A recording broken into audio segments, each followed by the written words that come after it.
La dernière fois que quelqu'un m'a ordonné d'attendre au vestiaire, c'était en 1998 et je venais de revendre ma start-up pour l'équivalent de 300 millions d'euros. L'investisseur en capital risque qui m'avait fait cette remarque élève aujourd'hui des chèvres dans le Larzac. Mais me voilà de nouveau, 25 ans plus tard, debout dans la salle de bal dorée d'un grand hôtel parisien, vêtu d'un costume gris anthracite sans prétention, tandis que ma femme sifflait entre ses dents parfaitement alignées, ne me fais pas honte, mon nouveau directeur est là. Puis, comme si j'étais un valet mal formé, elle m'a pris ma coupe de champagne, m'a tapoté le bras 2 fois, 2 petits coups rapides comme si j'étais un golden retriever, et a ajouté, attends au vestiaire. Je lui ai fait un signe de tête imperceptible, non pas parce que j'étais d'accord, mais parce que j'avais déjà fait la paix avec ce moment. Elle a pivoté dans sa robe de créateur rouge, avec cette démarche claquante en talons aiguilles qu'elle avait perfectionnée pour ces événements, et a dérivé vers la table numéro 3, l'emplacement de choix, flanqué de grands noms de l'industrie et de donateurs historiques. C'était sa soirée après tout, ou du moins c'est ce qu'elle pensait. Je me suis tourné lentement vers la sortie, passant devant une paire de sculptures en verre valant plus que le revenu médian dans la Creuse, et juste avant d'atteindre le cordon de velours près du hall, j'ai laissé mon portefeuille glisser de la poche de mon manteau. Pas par accident, pas même par négligence, je l'ai laissé tomber avec la même détermination qu'elle utilisait lorsqu'elle faisait semblant de ne pas savoir comment j'avais payé notre résidence secondaire en Normandie. Un serveur l'a remarqué. Un jeune, les mains vives.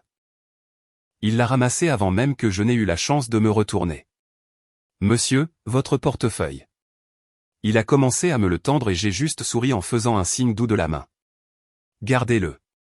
Je le récupérerai plus tard. Il avait l'air confus mais n'a pas insisté. C'était le premier domino. Le deuxième est tombé quand il l'a apporté à la sécurité qu'il a remis à l'un des assistants de direction qui, après avoir jeté un coup d'œil au nom et à la pièce d'identité à l'intérieur, a chuchoté quelque chose à un membre du personnel junior. Le jeune employé a hésité puis s'est dirigé droit vers le PDG qui était en pleine conversation avec un associé d'un grand fonds d'investissement. Exactement 5 minutes après ma sortie, la température à l'intérieur de la salle de bal a changé. On pouvait presque le sentir, comme si quelqu'un avait coupé le chauffage au milieu d'une phrase. Les conversations ont ralenti. Les fourchettes se sont figées en l'air. Pas tout d'un coup. C'était plus subtil que ça. Un rire commençait puis mourait à mi-chemin de la bouche de quelqu'un. L'onde de choc se propageait. Dehors, j'ai trouvé le banc sur lequel je m'assois toujours lors de ces soirées. Le même banc à chaque fois. En pierre polie face à la cour principale. Je me suis assis et j'ai sorti mon téléphone, non pas pour envoyer un texto à qui que ce soit, mais pour regarder le flux de la caméra de sécurité auquel j'avais discrètement conservé l'accès. Vous seriez étonné de voir à quel point peu de gens changent les identifiants administrateurs lorsqu'ils rachètent une filiale. Ou peut-être n'ont-ils jamais pensé que je m'en soucierais assez pour regarder. Elle n'avait aucune idée de ce que j'avais prévu. La vérité, c'est que je ne planifiais rien de malveillant. Je n'en avais pas besoin. Tout ce que j'ai fait, c'est donner assez d'oxygène à la vérité. Elle avait passé des années à soigner une image, jeune, progressiste, puissante, le genre de femme qui s'est élevée toute seule, qui a tout construit à partir de rien. Ça ne m'a jamais dérangé. J'aimais la regarder briller. Je ne m'attendais simplement pas à ce qu'elle finisse par penser qu'elle avait construit le soleil elle-même. Ce soir-là, son erreur n'était pas de me congédier. C'était de supposer que personne d'autre dans cette pièce ne savait quel nom figurait sur la charte fondatrice de la holding qui possédait la moitié du présent de l'entreprise. Et une fois que ce PDG a vu mon permis, eh bien, je soupçonne qu'il a reconnu le nom plus vite qu'elle ne l'a jamais fait. Au fait, si vous écoutez toujours et que vous n'êtes pas encore abonné, pensez à le faire. Vous ne croiriez pas combien de personnes écoutent sans appuyer sur ce petit bouton, mais cela permet à tous aussi de continuer et de l'équipe à continuer de creuser des histoires comme celle-ci. Pas de vente forcée, ça aide juste plus que vous ne le pensez. Maintenant, revenons à son gala. Une femme en robe rouge avec 12 000 abonnés Instagram et un mari qu'elle ne voyait plus. Une salle de bal pleine de chuchotements et un seul nom sur une carte d'identité nationale qui a tout changé. Elle pensait que j'étais juste le gars discret qui signait les chèques. Ce soir, elle se souviendrait que j'avais aussi rédigé les statuts. Retraité ? Elle riait, buvant une gorgée d'une flûte en cristal. Il fait un peu de consulting de temps en temps. Mais honnêtement, c'est un homme doux, juste pas fait pour ses mondanités. Il est vite dépassé. C'était la 5e fois qu'elle le disait ce soir-là. Une variation du script qu'elle utilisait chaque fois que quelqu'un remarquait que je n'étais pas à ses côtés. Elle ne le pensait jamais méchamment, je crois. Du moins pas au début. C'était sa version de sauver la face. La façon dont elle polissait toujours les parties de moi qui ne correspondaient pas à l'image lisse qu'elle cultivait. J'étais l'arrière-plan flou de ses portraits. Destiné à soutenir, jamais à être au centre. Elle était tout sourire et charme à la table 3. Inclinant la tête juste comme il faut. Un petit rire parfaitement chronométré à la fin d'une blague que le directeur financier avait à peine réussi à placer. Il ne travaillait pas dans l'informatique ou quelque chose comme ça, demanda quelqu'un des RH en faisant tourner un cocktail au gin. Oui, il y a des années, dit-elle rapidement, balayant le sujet comme une poussière. Retraite anticipée.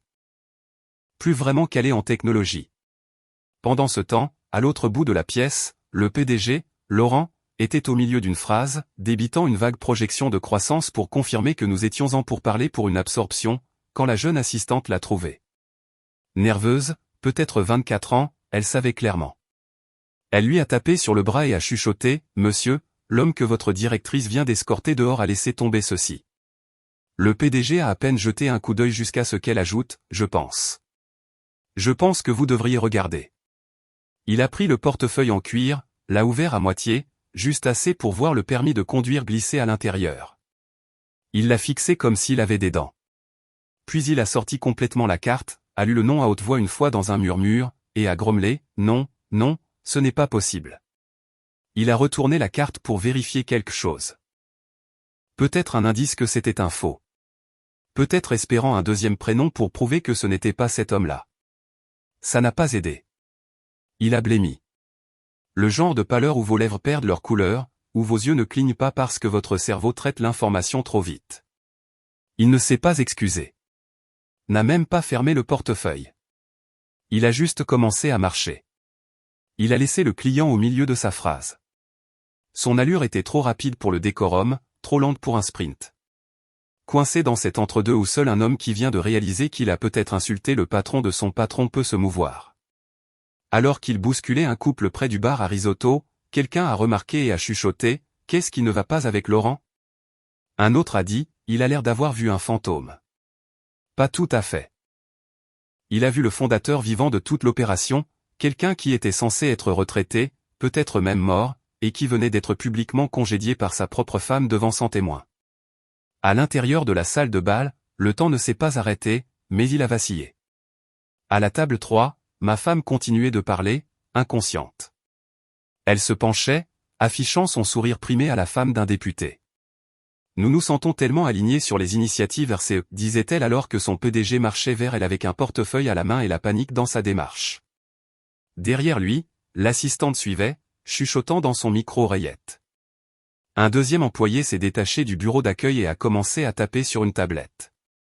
Quelqu'un près du mur des donateurs a sorti son téléphone et a discrètement cherché un nom qu'il avait entendu l'assistante marmonner.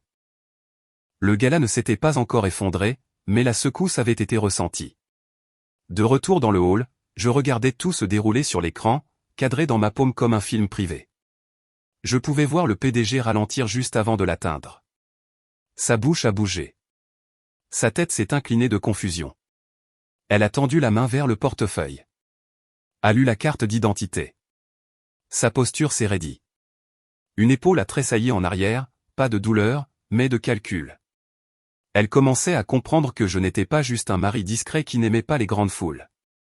J'étais le nom en haut du certificat de constitution de son entreprise, et l'homme qu'elle venait de sortir de la pièce comme un bagage indésirable était la raison pour laquelle toutes ces personnes avaient même un emploi. L'ironie était presque douce que mon nom, un prénom classique suivi d'un nom de famille français à particules, ait été autrefois imprimé sur les couvertures de magazines industriels sur papier glacé suivi de mots comme visionnaire, perturbateur, et le dernier adulte dans la pièce. Ce même nom était maintenant caché à la base d'une pyramide de SAS discrète comme la clé de voûte d'une vieille cathédrale. Invisible à moins de savoir exactement où regarder. Il y a 10 ans, j'ai retiré l'entreprise du bord du gouffre. Pas le bord de la faillite. Ça aurait été une miséricorde. Nous étions au bord de la pourriture. Le genre qu'on ne remarque pas jusqu'à ce que les chiffres vous mentent. Trop d'argent d'investisseurs. Trop de béni oui-oui. Trop de cadres construisant des empires dans des empires. J'ai vidé les rangs supérieurs, restructuré les départements, racheté les partenaires volatiles. J'ai saigné la bête lentement, comme on draine le poison d'une veine. Puis, une fois le système stabilisé, j'ai fait ce qu'aucun fondateur moderne ne fait jamais. J'ai pris du recul. Je n'ai pas vendu. Je ne suis pas parti. Je me suis volatilisé. Grâce à un réseau de partenariats silencieux et de sociétés écrans en couche, j'ai créé une holding, quelque chose de calme, d'intouchable. J'ai donné les droits de vote à un conseil de personnes en qui j'avais confiance. Et par confiance, je veux dire des gens dont je détenais techniquement encore les hypothèques. Je n'avais pas faim de plus. Je voulais juste que la chose dure. Pas pour moi, pour les gens à l'intérieur, pour ceux qui n'avaient pas de parachute doré. Elle n'a jamais beaucoup posé de questions sur cette période. Je me souviens qu'une fois, elle m'a vu faire les 100 pas dans le couloir après un appel tendu avec le service juridique. Et elle a dit, « Tu es sûr que tu veux être aussi impliqué ? Tu n'aimes même pas la moitié de ces gens. » Je lui ai dit, il ne s'agit pas de les aimer. Il s'agit de construire quelque chose qui leur survivra. Elle n'a plus demandé.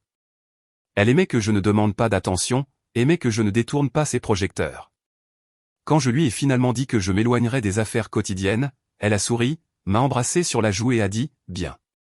Tu as besoin d'un passe-temps. » Jamais une seule fois elle n'a demandé d'où venait l'argent ou pourquoi certains cadres clés me mettaient encore en copie cachée dans des emails longtemps après ma retraite, ou pourquoi l'une de nos voitures était immatriculée à une adresse à Zurich. Et maintenant son PDG savait.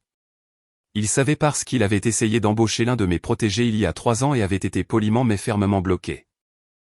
Il le savait parce que lors de son intégration, il y avait un dossier auquel il ne pouvait pas accéder, réservé au président.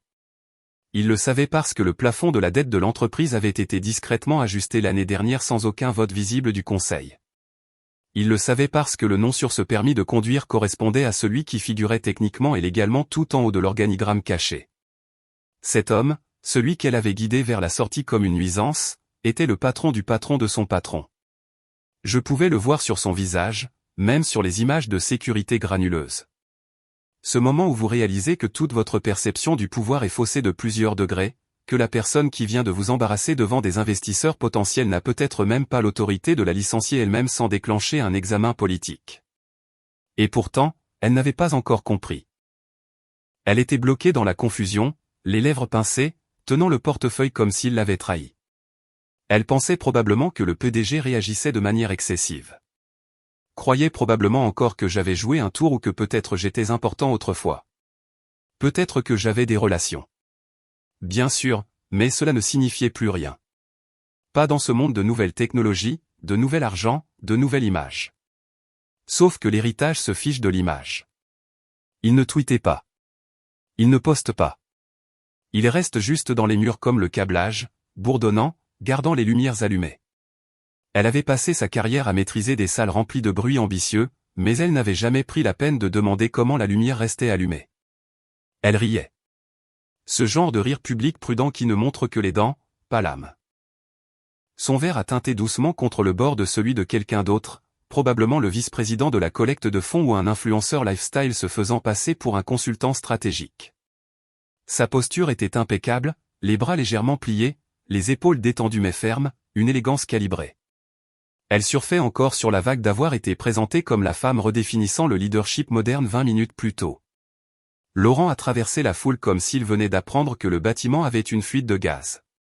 Pas de contact visuel, pas de conversation, une trajectoire de collision, et elle était trop occupée à éblouir la salle pour le voir venir.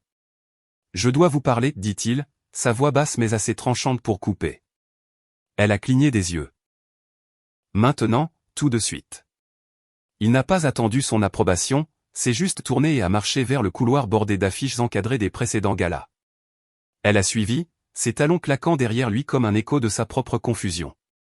Il s'est arrêté près de l'affiche de 2017, l'année où les revenus de l'entreprise ont triplé pour la première fois sous ses campagnes de relations publiques.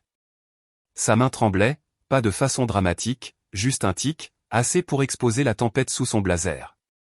Il a tendu la carte d'identité, non pas comme une menace, plus comme une relique. « C'est votre mari ?» Elle a regardé en bas, son souffle s'est coupé juste une seconde.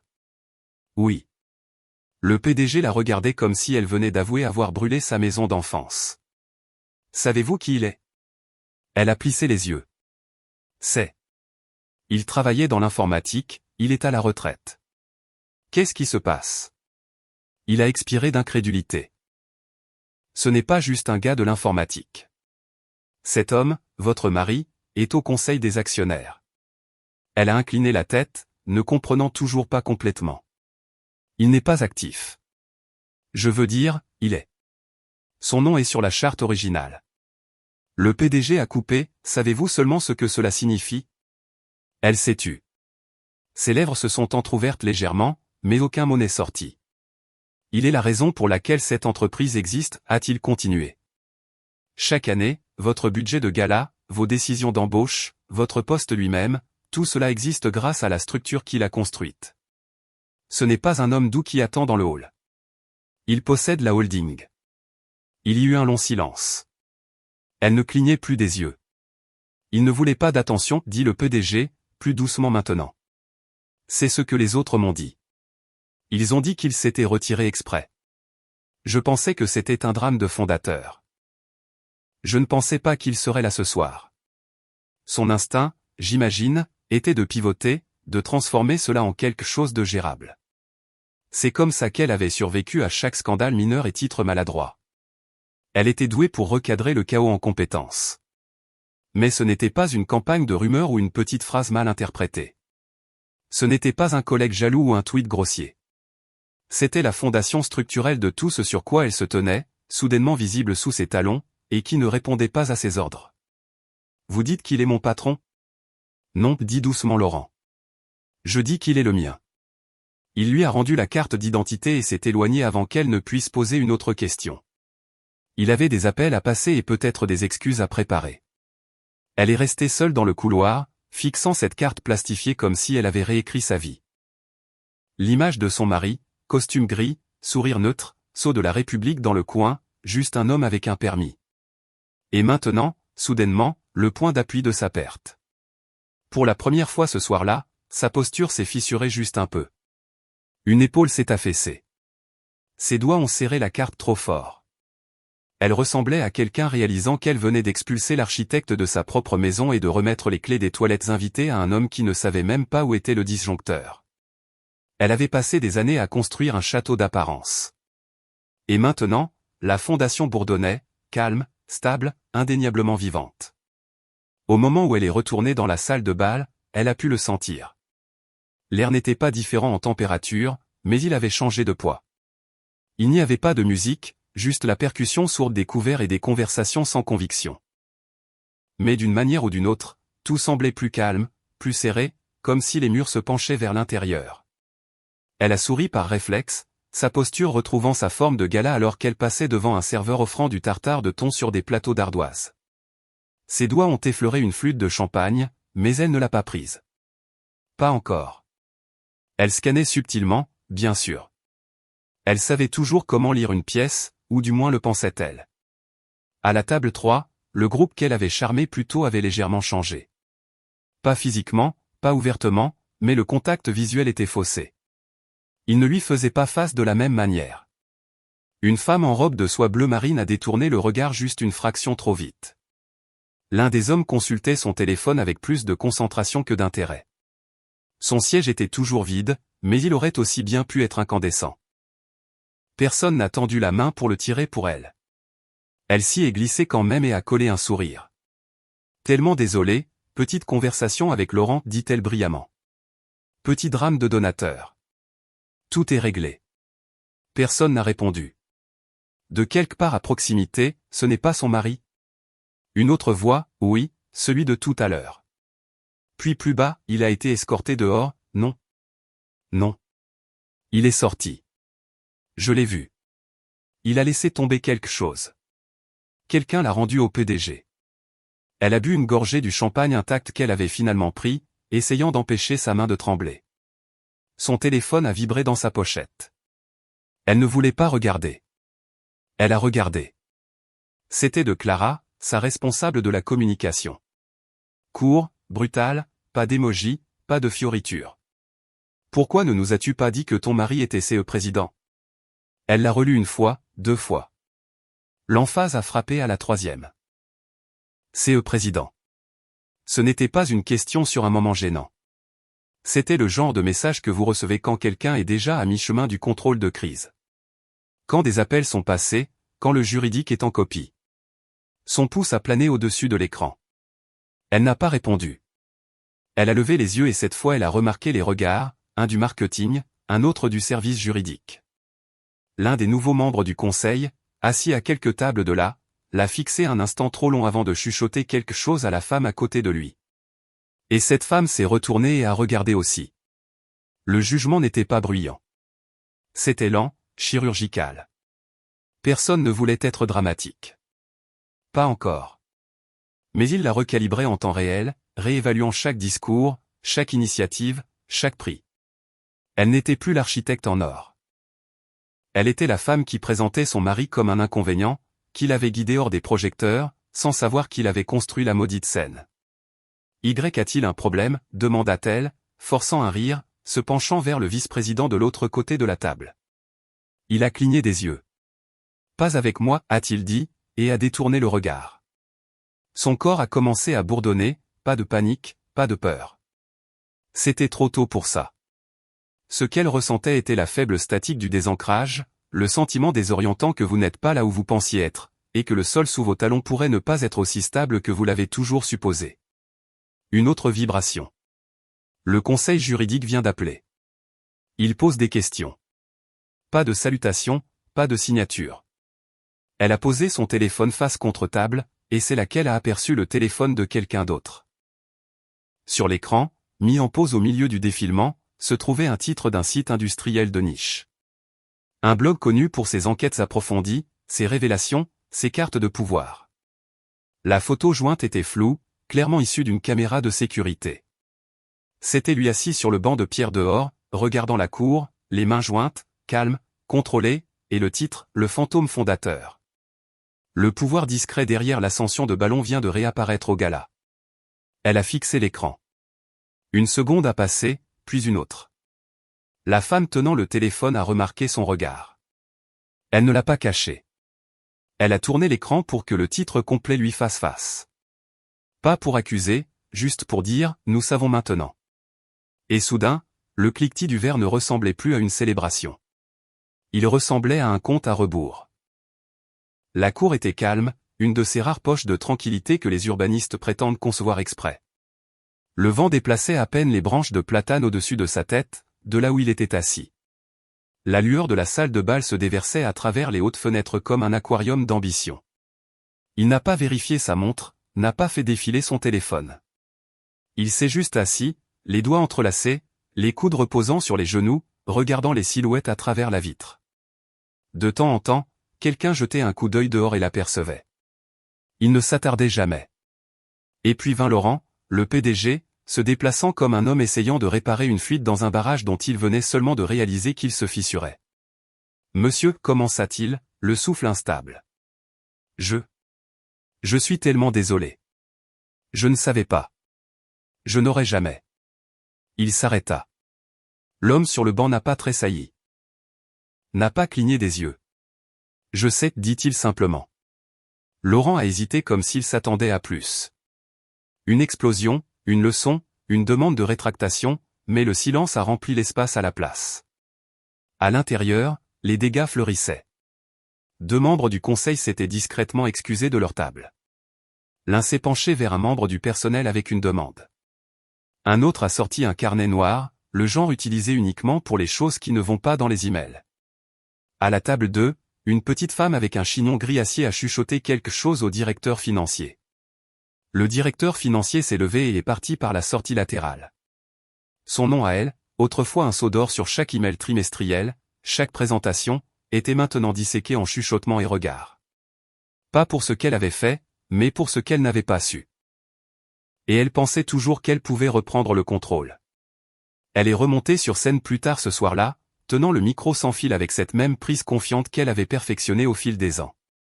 Un segment de remerciement aux donateurs, facile, formel, une chance de réinitialiser la salle. Elle s'est lancée dans son discours avec la cadence habituelle. Chaleureuse, humble, polie. Elle a remercié les investisseurs, loué la nouvelle vision, vantait l'avenir comme si c'était un pari sûr, a même réussi une blague sur le fait d'être la pom-pom girl la plus bruyante de l'entreprise avec ce petit rire répété qui lui valait habituellement une salve d'applaudissements. Pas cette fois. La salle la regardait comme une congrégation devant le sermon d'un étranger.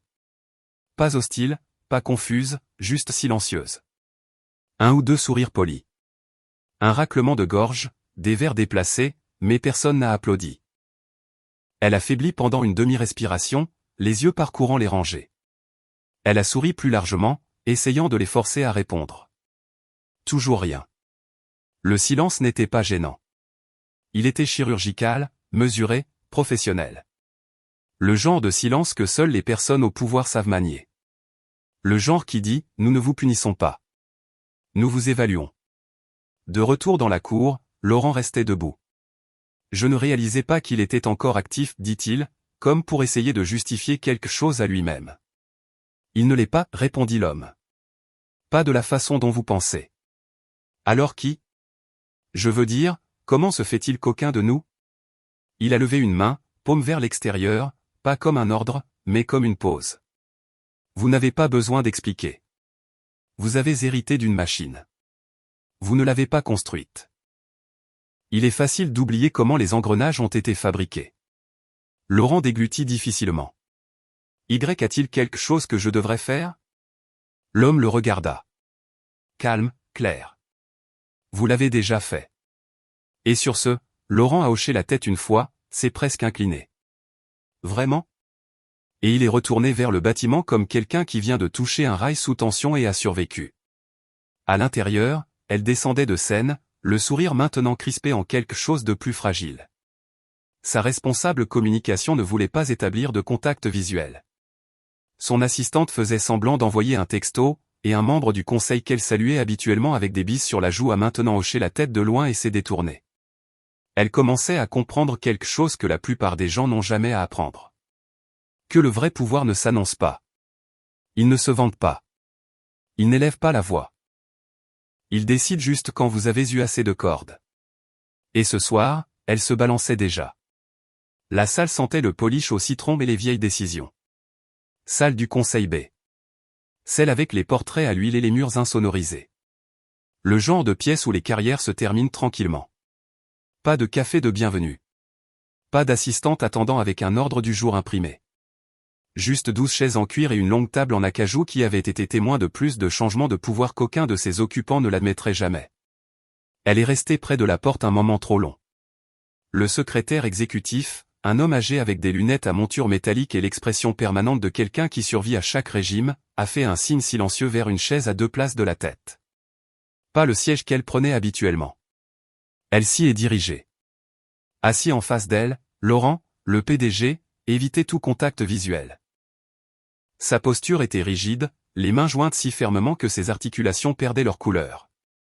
Il ressemblait à un gamin surpris en train de faire une virée avec la voiture de son père.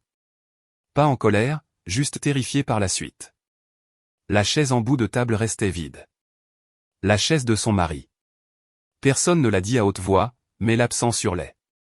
Pas un mot n'avait encore été prononcé, et déjà sa gorge était sèche. Merci d'être venu à si court terme, a dit l'une des membres seniors du conseil, une femme qui parlait rarement en public, mais qui avait fait fortune en pariant sur les marchés émergents avant qu'ils ne soient à la mode. Sa voix était égale, presque gentille. Nous avons pensé qu'il valait mieux parler directement. Elle a hoché la tête, gardant un sourire qui semblait trop pointu. Bien sûr. Je suppose que c'est à propos d'hier soir.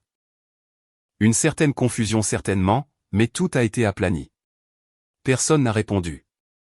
Un autre membre du conseil, un homme qui dirigeait autrefois la conformité comme une armée privée, s'est penché en avant et a placé un dossier sur la table. Il ne l'a pas glissé vers elle. Il l'a glissé latéralement vers le reste du groupe. Un mouvement rituel. Ce n'est pas pour elle. À l'intérieur, la première page était visible. Ajustement budgétaire du gala du 3e trimestre et dépenses discrétionnaires.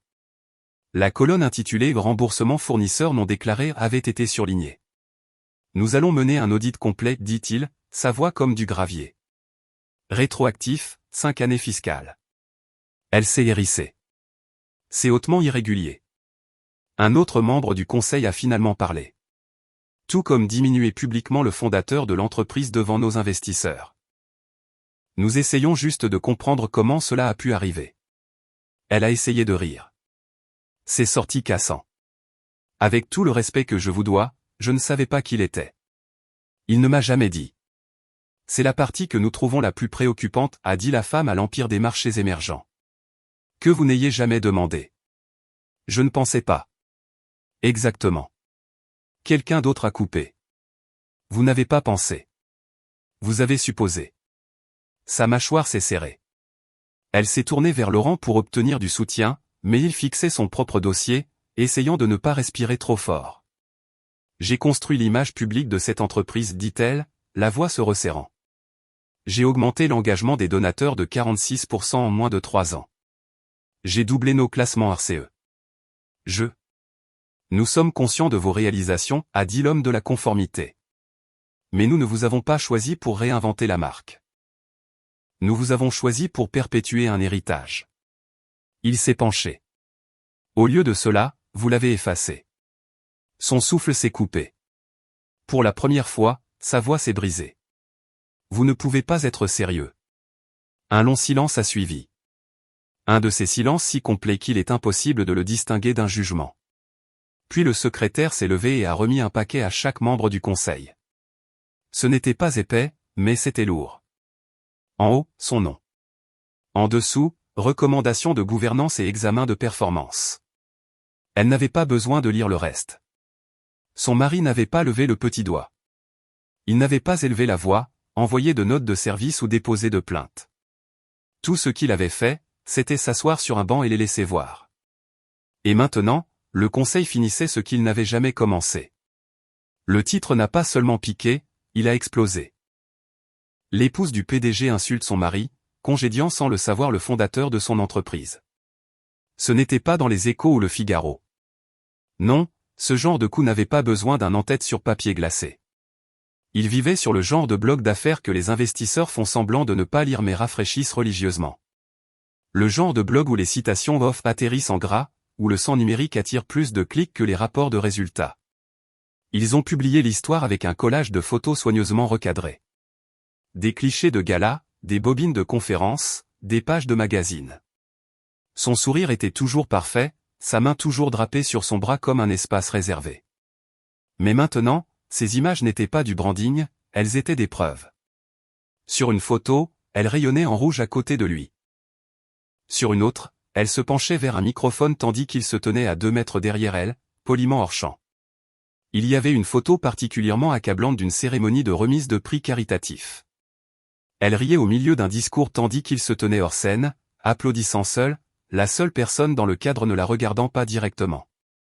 Dans chaque image, il y avait un espace entre eux. Et maintenant, cet espace avait un sens. En 12 heures, l'histoire avait plus de 2 millions de vues. En 24 heures, c'était un mème. Cette photo du gala de charité. Quelqu'un l'avait légendée, quand tu vires le concierge et que tu réalises qu'il est propriétaire de l'immeuble. Une autre l'a montré au milieu d'un discours avec les mots « Remercions les gens qui ont vraiment rendu cette entreprise formidable ». Et en dessous, son visage apparaissant en arrière-plan avec la légende « De rien ». Les actionnaires l'ont remarqué. Les clients aussi. Une agence de relations publiques s'est discrètement retirée d'un événement conjoint qu'il prévoyait avec son équipe depuis des mois. Une opportunité de discours a disparu sans explication. Elle a cessé d'être citée. Elle a commencé à être référencée et les questions sont arrivées vite. Cachait-elle sciemment son identité? L'entreprise déformait-elle son leadership? Y avait-il un conflit interne? Comment une femme chargée de l'image publique de l'entreprise pouvait-elle identifier par erreur son fondateur comme un consultant retraité? Son équipe s'est démenée. Ils ont publié un pas de commentaires, puis une demi-excuse, puis une révision. Les dégâts doublaient à chaque fois parce qu'elle n'était pas juste une épouse avec un mauvais jugement. Elle était devenue le symbole de tout ce que les conseils d'administration modernes prétendaient mépriser. Le style sur la substance, le bruit sur l'héritage, l'ego sur la fondation. Et pendant tout ce temps, il ne disait rien. Pas de post, pas de communiqué de presse, pas de commentaires. Il ne jubilait pas, ne réfutait pas. Il ne s'est même pas désabonné de ses comptes. Mais quelqu'un, personne ne sait qui, a divulgué les procès-verbaux du conseil. Et ces procès-verbaux ne vérifiaient pas seulement les affirmations du blog. Ils les détaillaient. Ils incluaient sa signature originale sur les statuts, son plan de restructuration, sa position de surveillance silencieuse. Ils confirmaient que, par définition légale, il conservait un droit de veto ultime sur les fusions, la liquidation d'actifs et les changements au conseil exécutif. Il n'avait pas pris sa retraite. Il avait simplement pris du recul, volontairement, par conception. Et cela avait fonctionné jusqu'à ce qu'elle le traîne dans la lumière en supposant qu'il resterait silencieux. Le coup final n'était pas dans l'article. Il est venu quand un investisseur, un ancien, quelqu'un qui était là depuis le premier tour de table, a tweeté simplement « Je n'ai investi qu'à cause de lui ». S'il n'avait pas construit la structure, je ne lui aurais pas confié une photocopieuse. 10 000 likes en 1 heure. Et elle était là, essayant de remonter vers la pertinence tout en glissant sur la fondation même qu'il avait posée pour elle. Ses interviews ont été annulées. Son siège au conseil a été gelé. Son visage, autrefois symbole glacé de l'évolution de l'entreprise, était maintenant une chute de blagues sur Internet. Et l'homme qu'elle avait congédié, toujours calme, toujours présent, toujours au centre de l'empire. Mais maintenant, pour la première fois en une décennie, le monde connaissait à nouveau son nom. Elle se tenait dans l'embrasure de la porte comme une femme qui ne savait pas s'il fallait frapper ou supplier. La maison était calme. Pas de lumières allumées sauf celle de son bureau, déversant une lueur ambrée chaude sur le tapis du couloir. Ses talons ont claqué une fois sur le carrelage, puis se sont arrêtés. Elle a hésité, comme si elle ne savait pas si elle avait encore sa place ici. Ou peut-être avait-elle finalement compris que cet endroit, cette maison qu'elle considérait comme la sienne, n'avait jamais vraiment été la sienne seule. Il était assis dans le fauteuil en cuir près de la fenêtre, lisant, pas un journal, pas un appareil, un livre relié, le dos craquelé par l'usage, un rituel calme qu'il gardait depuis des années. Une des rares choses qu'elle n'avait jamais essayé de marquer ou de diffuser. Elle est entrée. Je ne savais pas, dit-elle doucement, la voix effilochée sur les bords. Pourquoi ne me l'as-tu jamais dit? Il n'a pas levé les yeux, a juste tourné la page lentement, le pouce traçant la marge. Tu n'as jamais demandé. Elle a grimacé. Ce n'était pas dit avec malice. C'est ce qui rendait la chose pire. Il n'essayait pas de la blesser. Il énonçait juste un fait qu'elle ne pouvait pas réfuter. Je ne voulais pas. Je ne savais pas qui tu étais encore. Je pensais. Elle s'est arrêtée. Je pensais que tu voulais disparaître. C'était le cas. Elle déglutit difficilement, s'approchant, les bras croisés comme une armure dont elle savait qu'elle ne fonctionnerait pas. Ils examinent tout. Les dépenses, les contrats, même mon dossier d'embauche. Ce n'est pas juste une tape sur les doigts. Sa voix s'est brisée. Ils essaient de m'enterrer. Il a finalement levé les yeux. Tu l'as construit de cette façon. Elle a cligné des yeux. Qu'est-ce que ça veut dire? Tu as construit un système où l'image comptait plus que l'héritage. Où la perception avait plus de poids que la vérité. Tu as remplacé la fondation par le récit. C'est ce que le marché voulait, a-t-elle craqué. C'est ce qu'ils m'ont dit. Ce que tu m'as dit. Moderniser. Rebrander, montrer la force. Je t'ai dit de diriger, dit-il calmement, pas d'effacer. Sa bouche s'est ouverte, puis fermée. Il a tendu la main vers la table d'appoint et a pris une enveloppe scellée. Blanche, sans prétention, l'a placée doucement sur le bureau entre eux. Elle l'a regardée comme si elle pouvait exploser. Qu'est-ce que c'est?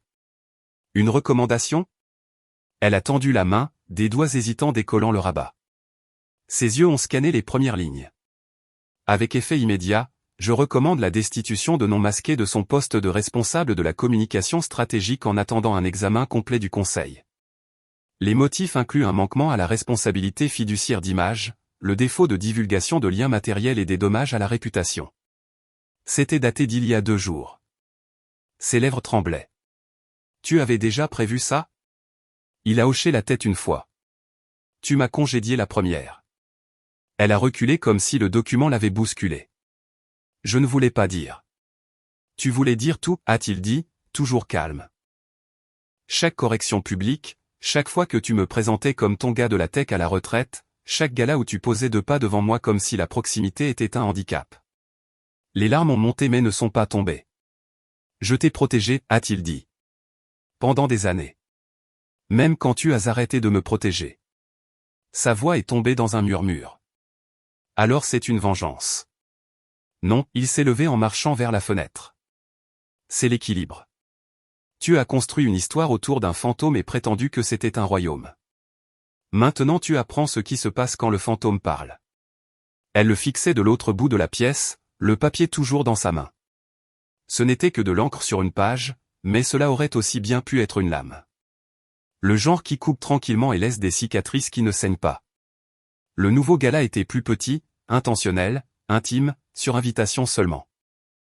Fini les tables d'influenceurs tapas à accent grave-l'œil, les murs floraux instagrammables, les hashtags projetés sur des écrans LED, pas de serviettes à cocktail avec des slogans intelligents, pas d'interview sur tapis rouge en direct. Il ne s'agissait plus d'images. Il s'agissait d'ordre.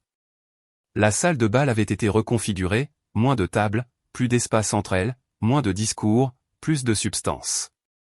La pièce bourdonnait d'une énergie différente, non pas d'aspiration, mais de calibration. On pouvait le sentir dans la façon dont les gens parlaient à voix basse, écoutaient plus longtemps et regardaient vers le fond de la salle plus souvent que vers la scène parce que c'est là qu'il se tenait dans un simple costume noir. Pas de boutonnière, pas d'écharpe, juste un badge comme tout le monde. Président d'honneur imprimé sur du papier cartonné blanc épais. Il n'a pas été présenté en premier ou en dernier. Il n'a pas été escorté ou annoncé. Il est juste arrivé, s'est tenu près du mur du fond les mains jointes et a regardé. Quand la nouvelle présidente a pris la scène, quelqu'un de plus jeune, tranchante comme un scalpel, mais stable comme la pierre, il n'y a pas eu de fanfare, pas de canon à confetti. Elle a été choisie non pas parce qu'elle était la plus bruyante, mais parce qu'elle comprenait ce que la génération précédente avait oublié. Le pouvoir n'a pas besoin d'être vu. Il a seulement besoin d'être respecté. Son discours fut bref. Elle a remercié le conseil, remercié les fondateurs, remercié ceux qui avaient construit l'échafaudage sous l'image de cette entreprise. Et puis elle a fait un geste subtil vers le fond. Et ce soir, a-t-elle dit, nous honorons un homme qui a choisi l'héritage plutôt que l'ego. Qui a construit la structure sur laquelle nous nous tenons tous, qui pendant 10 ans a protégé cette entreprise sans exiger les projecteurs. La salle s'est tournée.